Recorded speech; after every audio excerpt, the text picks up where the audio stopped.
can run deficits, you know, of 2% of the economy or whatever without too much of a problem. The difficulty is we're headed to uncharted territory. In the last 6 years alone, the total liabilities and unfunded commitments of the United States government, the totals have gone from 20 trillion, now there's 12 zeros to the right of that 20, to 50 trillion in 6 years. A 147% increase in 6 years. 50 trillion is $440,000 per American household. Median household income in America is less than $50,000 a year. That means that the typical American household has an implicit burden, mortgage if you will, of 9.5 times their annual income. But unlike a typical mortgage, there's no house to back this mortgage. The only asset that people have is their citizenship, which gives them unparalleled opportunities to maximize their potential and their earnings. But there are no hard assets. And that number, that $50 trillion number, is going up $3 to $4 trillion a year by doing nothing. How do you translate $50 trillion to something that you and I and others might be able to relate to? Well, $50 trillion is 95% of the estimated total net worth of every American, including Bill Gates and Warren Buffett. That's up from 91% last year. It will pass 100% within the next 2 years on our present path. Many people believe that the cost associated with the war in Afghanistan and Iraq is the reason we have these deficits. Clearly, those costs don't help. They're over $100 billion a year. But our deficits are much larger than that. And the thing that we need to keep in mind is Iraq is temporary and Afghanistan is temporary. We don't know when it will end. We don't know at what total cost in lives as well as dollars, but we know it'll end at some point.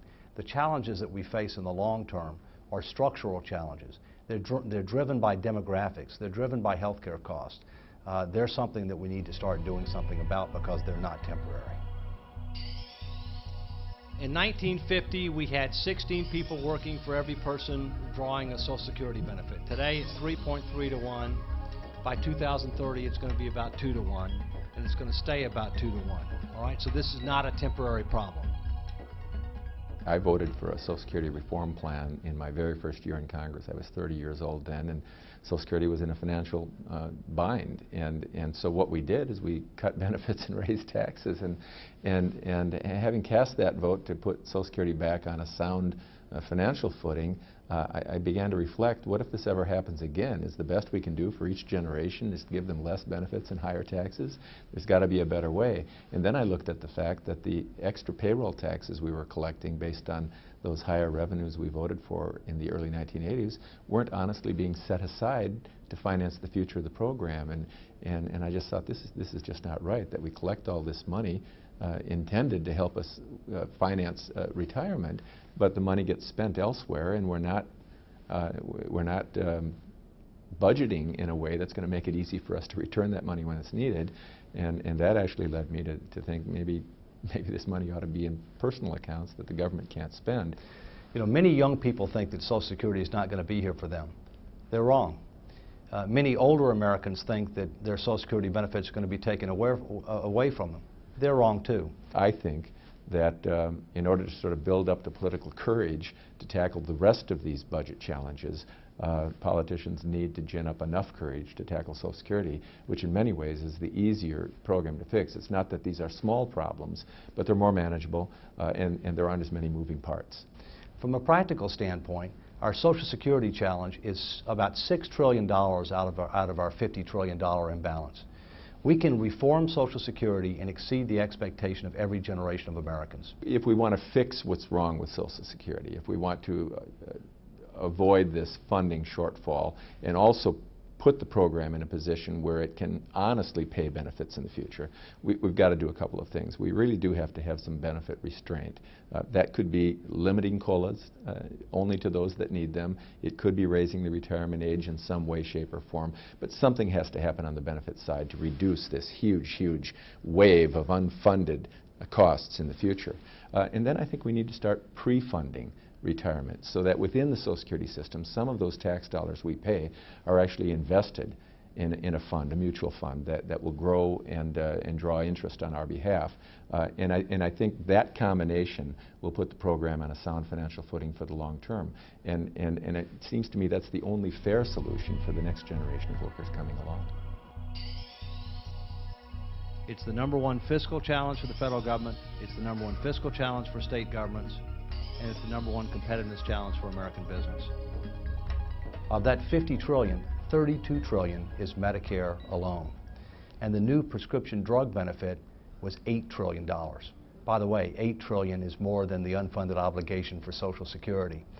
So Medicare is a huge problem, but Medicaid's a problem, and our general health care system is a problem as well. It's our #1 domestic policy challenge. Let me give you a few stats on health care. We're #1 in spending. We spend 50% more of our economy on health care than any industrialized nation. #2, we have below average life expectancy for an industrialized nation.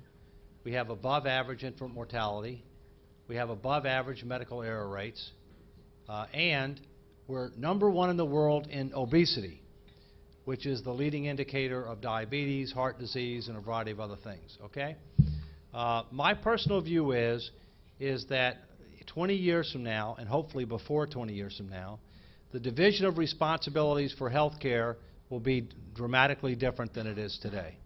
And I'll give you one possible future, okay? That one possible future is that the federal government, which is the largest risk pool and the largest financing source, assumes financing responsibility and the risk for providing basic and essential health care services for the entire population in lieu of the hodgepodge that we have now, all right? And basic and essential might include inoculations against infectious diseases, certain wellness services, protection against financial ruin, guaranteed access to additional insurance if you want at group rates, but you got to pay for it. And you can either get it through your employer's compensation package or otherwise. That's the first element. The second element is there's got to be a budget for the federal government on how much it spends on health care.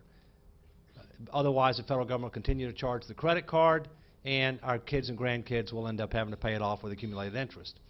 Thirdly, we need to have national practice standards and leverage technology to improve consistency, enhance quality, reduce cost, and reduce litigation risk. And fourthly, we have to structure our healthcare system where there's more personal responsibility and accountability for your own health and wellness. We've got to do all four of those things. I think if we do all four of those things in installments over time, we can have a system that's solvent, sustainable, you can get universal coverage cheaper. Your Child's Inheritance, Debt, is a co-production of For Our Grandchildren, a Social Security education program, and TPT's Minnesota channel, with additional funding provided by Skyline, a national designer and builder of trade show exhibits.